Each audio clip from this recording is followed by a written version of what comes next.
Hi VC, it's Aaron, Mutha Elamir. Today I'm entering a contest for Jack over at the Vinyl Martini, and I've recently discovered his channel like a couple months ago. I've been subbed to him for a long time, and he's been commenting on my channel, and really nice guy, and I've been watching some of his videos, and he's really cool. He's got a great channel, really good taste in music. It's a little different than mine, but that's what's cool about the vinyl community is everyone can be different and yet still enjoy each other's stuff. And he's just a really great guy. And I'm going to try to watch more of your channel there, Jack.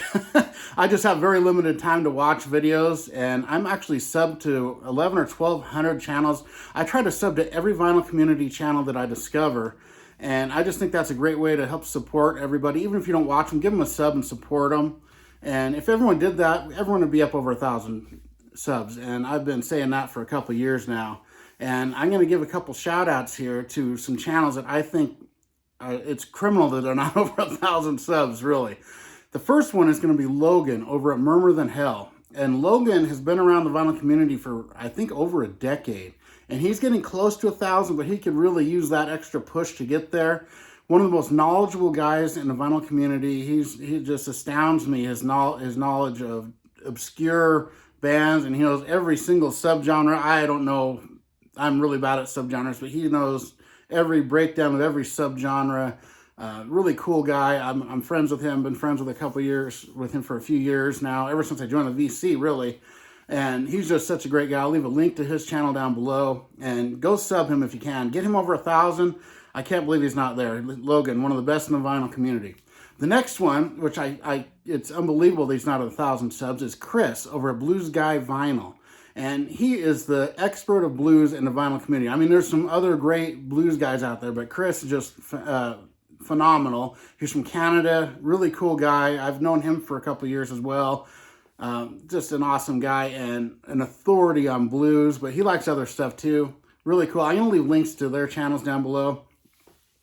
And then I want to give an extra shout out, and I'm going to shout him out every time I get a chance, just because there's a couple people in the vinyl community that really support everybody. And I don't know how they do it, but they comment on everybody's videos. It's JC, of course, on the flip side is one. But Cristian Osario down in Chile, I can't believe he's only like a little over 200 subs. And for as much as he is involved in the vinyl community and how much he comments on everybody's video, I mean, I'm looking through people's videos. He's on almost everybody. It's just crazy.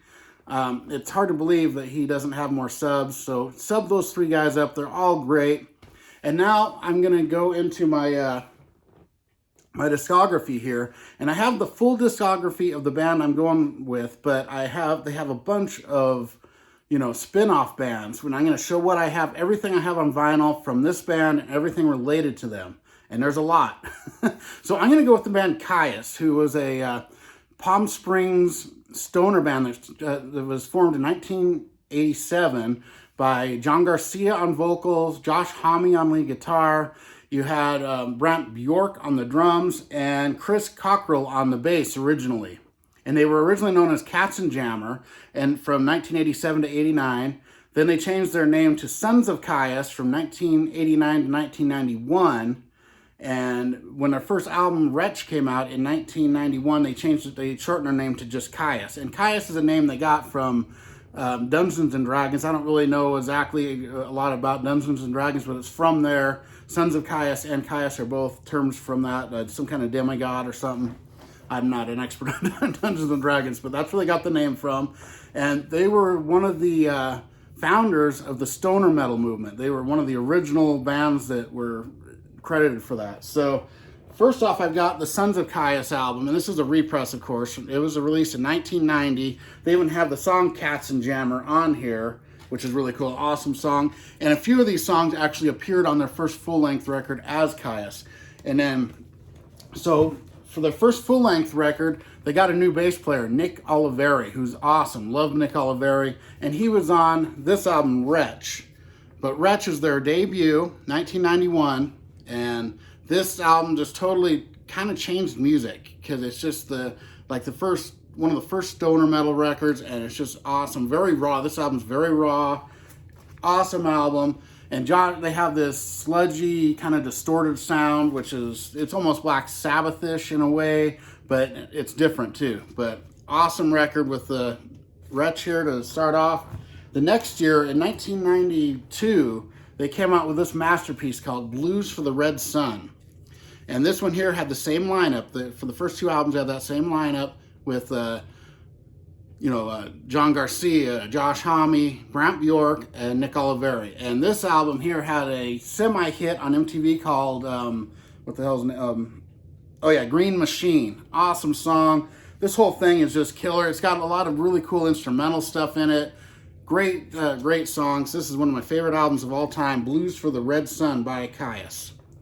Next up, in 1994, they had a change. So they had, it was Scott Reeder took over on bass. And they had this masterpiece, another masterpiece, Welcome to Sky Valley. And this is a very unique record. It's in 3 movements instead of songs. It's got movements. So it's got, I'll show you here. There's the movements there. And it's split up, side 1 and 2 have the second movement split up. They had a song called Demon Cleaner, which appeared on one of the Guitar Hero games, which is really cool. Space Cadets on here, Gardenia. Oh my God, this album is so good. One of my favorite albums of all time. These two are. The second and third record of Kyuss are just phenomenal.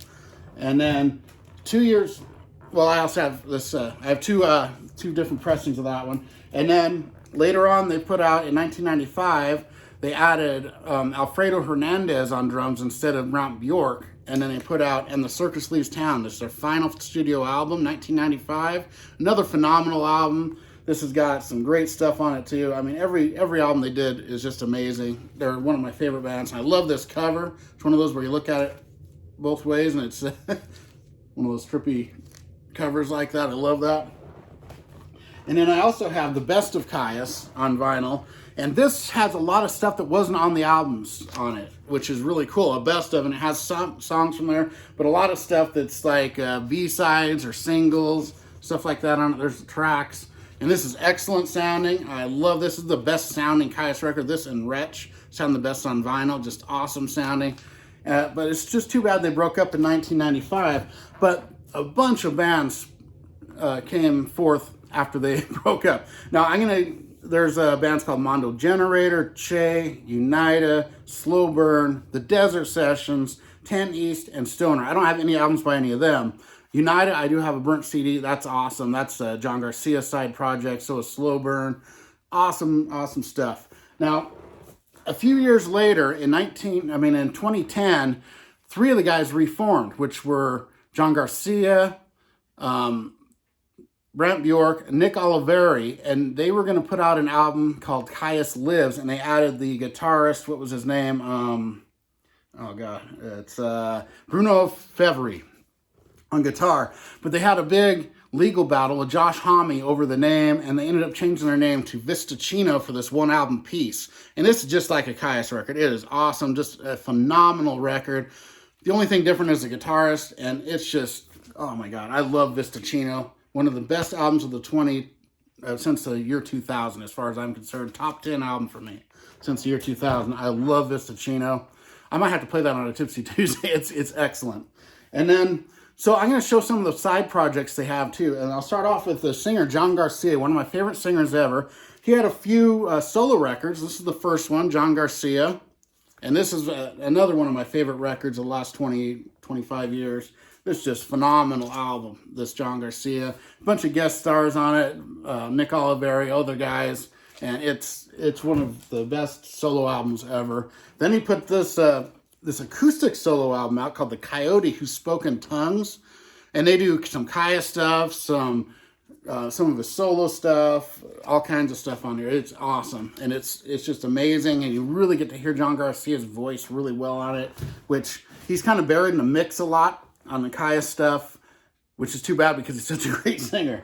And then you got John Garcia and the Band of Gold, his third solo album, and this one is phenomenal too. I would highly recommend any of these records to someone trying to get into them. And he also had a band called Hermano, who's one of my favorite bands. And they only put out 3 records and a live record. I have 2 of them on vinyl. The first one is Only a Suggestion, their debut. This is a phenomenal record again. It's got Senior Moreno's Plan on here, 5 to 5. Oh my God, this good song. The Bottle. Alone Jefe, what a great album, John Garcia. And then my favorite album, other than the Caius records, by any of these bands, Hermano, Dare I Say.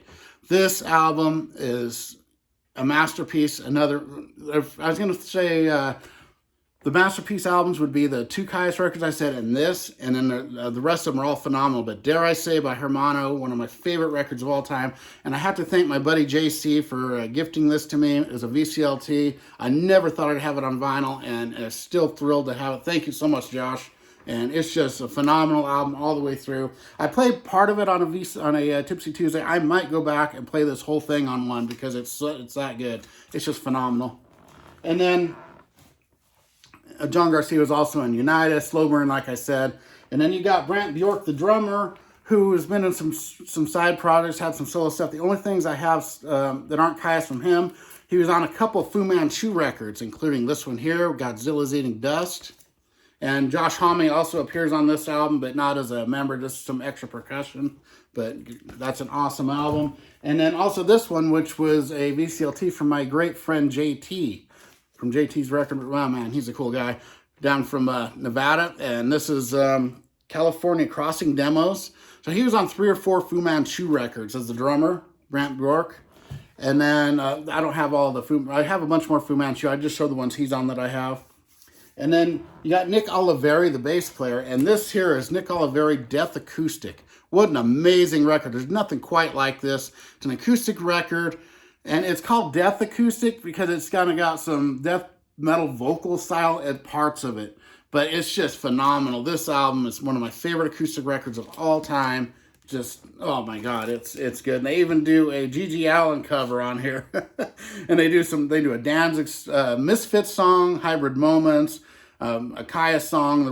Most of the rest were Nick Oliveri's songs, but there's a couple other covers.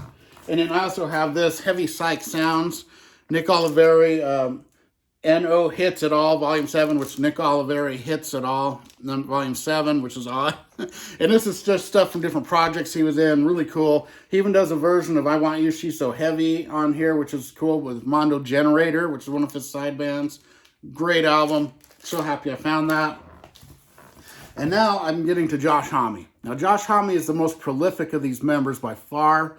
He's got 3 bands I'm going to show, starting with Queens of the Stone Age. He is the lead guitarist and lead singer of Queens of the Stone Age. This is their debut, an awesome album. Not my favorite of them. This is my favorite, Queens of the Stone Age album. It's usually called Rated R. This is just a different vinyl version called Rated X. It's just, it's the same thing, really. But what a great album. This one is just fantastic. It's got the Feel Good Hit of the Summer on here. Monsters of a Parasol, great album. My favorite Queens of the Stone Age album. My second favorite, and this is an alternate cover I have, Songs for the Deaf. And this one here has Dave Grohl on drums, which I like Dave Grohl's drumming on this. It's really good. Nick Oliveri is also in Queens of the Stone Age on this album and on Rated RX, and he does some vocals on both of those. But and this one had the big hit No One Knows on it. But this is just an amazing song. Also, you got Mark Lanigan from Screaming Trees is involved in this. He does some vocals. Just an awesome record. And then I've got some Lullabies to Paralyze on vinyl. This one's really good too. I mean, they're all really good albums. I think I'm missing one of theirs on vinyl. I have like Clockwork, another Queens of the Stone Age, another really good one. And then this one here is a unique one, Era Vulgaris. And this is 10-inch singles in here. There's 3 10-inch singles. So it's, 2 songs per side on a 10-inch single. I'll just pull one out and show you what they look like. There's what they look like.